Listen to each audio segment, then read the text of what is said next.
Now the hilarious process of trying to get into this car.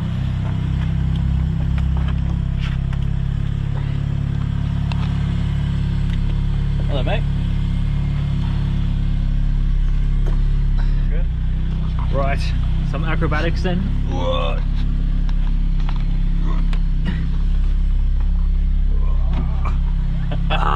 He's in? Yeah. Definitely an event. So yeah, it's a really practical car, to be honest, because we've even got like sun visors here. Oh, look at that. Yeah, your one's pretty big too, mate. Oh my god. That would definitely stop all the sun. Yeah. Tiny thing. Amazing. Amazing tech. So, we are in the Lotus. Pretty special little car here.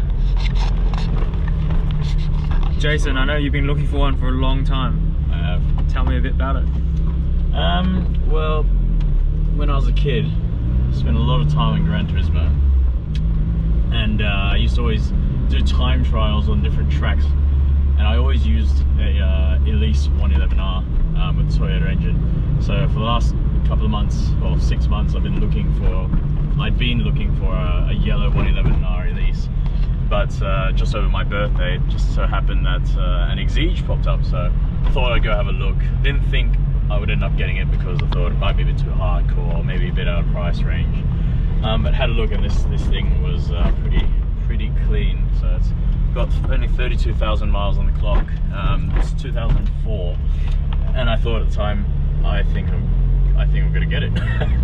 And I was really lucky because a couple of weeks after I put the deposit down on the Exige, an Elise in the exact spec that I wanted popped up, but for a couple of grand cheaper. And I thought, you know, if there was a couple of grand in it, I'll take an Exige any day of the week. So I've been really happy, and yeah, exactly what I was after, really. So amazing. So like, I'm a bit of a Lotus noob, so can you just tell us what the difference between the Elise and the Exige is? Because I guess it's probably not that obvious. Like, obviously I can see from the outside it's got a really amazing clamshell. You can see here it's got a bigger wing from what I can see, but the body and the chassis is the same, is it? Yeah, the chassis is the same. It's really the suspension, and like I think from the factory the GAO was a bit more aggressive. The bodywork on the front is slightly different. I think there's wider guards at the front to fit wider tyres. I see. But a lot of it is stuff that you could just add to an Elise. And same with the hardtop, like a lot of Elises, you can just get a hardtop, there's no problem. So I'd say it's probably mainly cosmetic, but it was like out of the factory, it was 10% stiffer than an Elise. But pretty much everything was the same. It was the S1 Exige, which was pretty different and really hardcore compared to that, you know, S1 Elise. But yeah, the S2 is a bit more, I suppose, soft in that regard. But yeah, it's the one that I always wanted. I've always preferred the sharper looks of the S2, even though the S1 is like the pure one. But I just thought the looks was just something that I liked more. And yeah, if it's a little bit more livable, then that's cool.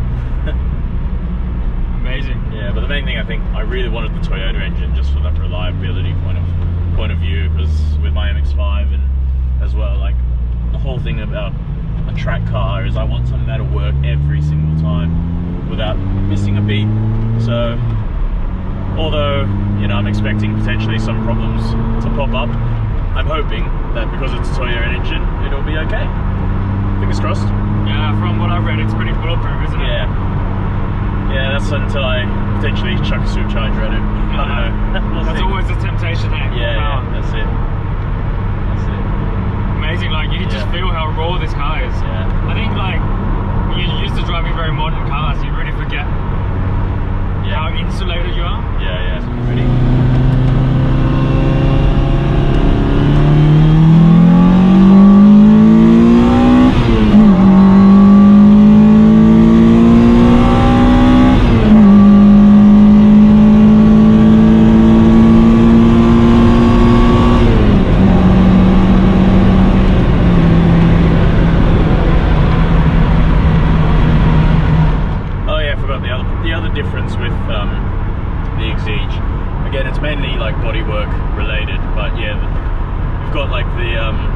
it's more like a fastback rear. So the Elise kind of has a flat back and just like a rear windscreen that you can actually see out of. So this has the fastback. Supposedly it aids with aero. So the front, I think, puts down 40 kilos of downforce, and the back puts 40 kilos down at 100 miles an hour. You know, yet to figure out if that's of any use, but apparently that's the thing. So, and the fastback just helps to push air in the right place, apparently. But yeah, what I like is underneath is all flat as well. So yeah, it's all basically a race car. Not to mention the aero, but it looks absolutely badass from that side as well. Yeah.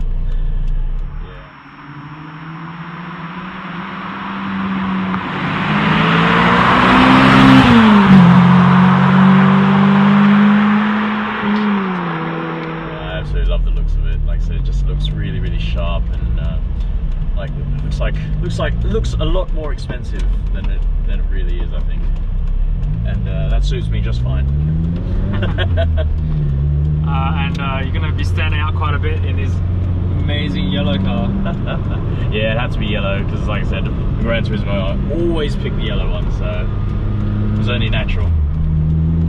Probably it was very difficult. You probably had to be very patient to find one in yellow. Yeah, well, I was on the market looking for Elises for like 6 months, and there was some that popped up, but none in the exact spec that I was after. So like I said, it had to be a 111R with the Toyota engine, and none really popped up. There was lots of, you know, S1s, quite a few S2s with the Rover engine, but none with the Toyota. So just had to be patient, ride it out, and actually a couple of months before this one popped up, an Exige did pop up really close by locally, for a good price, but it was a higher mileage car, and I was ready to ready to head over with the cash on the day to, if the car was good, to give it to the guy, but he pulled the sale when he realised he didn't actually want to sell it. Oh, really? So yeah, had to wait a little bit longer, but we got there. Was that one red as well? No, that was yellow. Yellow as well. Definitely yellow.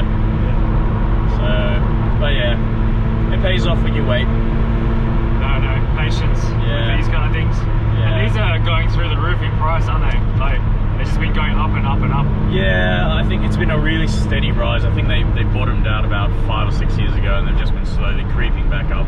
So I pretty much paid exactly what someone would have paid brand new in 2004. Really? Yeah, really? So pretty much on the money. So it's pretty funny. I didn't know these were so affordable back then. Yeah. Like brand new. Yeah. Wow. Yeah, that's it. Well, that's the thing. Like, they've always been great value for money compared to, you know, the equivalent performance car from that era, like Ferrari or Porsche. You know, it's just a different experience altogether. And I think that's why I was really drawn to it. It's a bit left of field, a bit more analog. And especially with, you know, everything going electric nowadays and hybrid this, hybrid that. I think, you know, if you want something that you've like lost it over as a kid or whatever, now's the time to get it, because potentially in the future we won't really have the opportunity that we have now to enjoy them. So it's kind of like a last hurrah. If you ever need excuses to start a collection of cars, there's your excuse. Everyone's just got to get in it before everything goes electric. Yeah. Alright, we're going to find some twisties and we'll be back.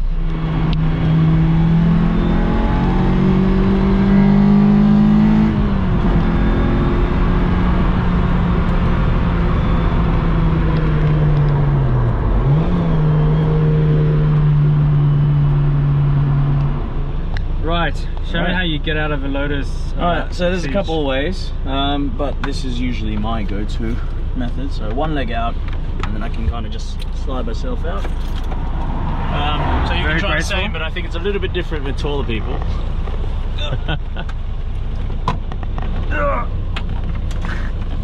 Close enough. Smash my head.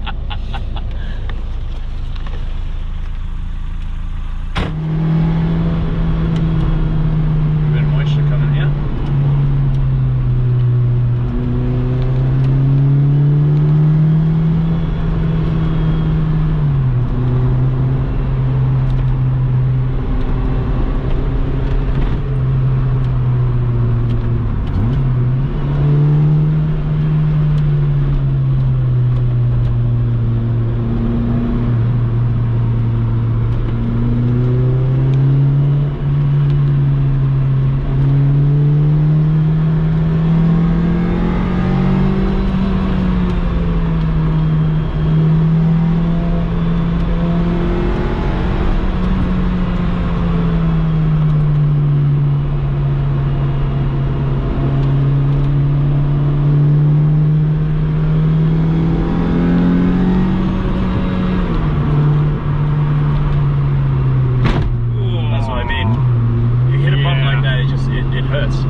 X5 is a better B-road because you don't have to care about the bumps, whereas this, like, I've got to be looking out, and man, yeah, I probably should have avoided that, but You know, when you're gonna speed, you can't. You don't really want to be doing those.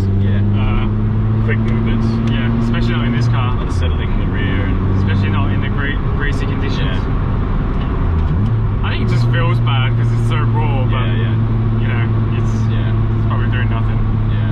Yeah, I know it's fine. It's just, you know, in reality, it's probably gonna buckle a wheel or something before. But even like on that, like that wasn't fast, and that's not a deep. And that was quite smooth as well. Yeah, like, you know, like as in normal car terms. Yeah. Well, I mean, we'll find a cat eye later. When you go over a cat eye, you feel everything. Feels like you're breaking it. It sounds awesome on cam though. Yeah, that wasn't really on cam. Yeah. We'll get to it later.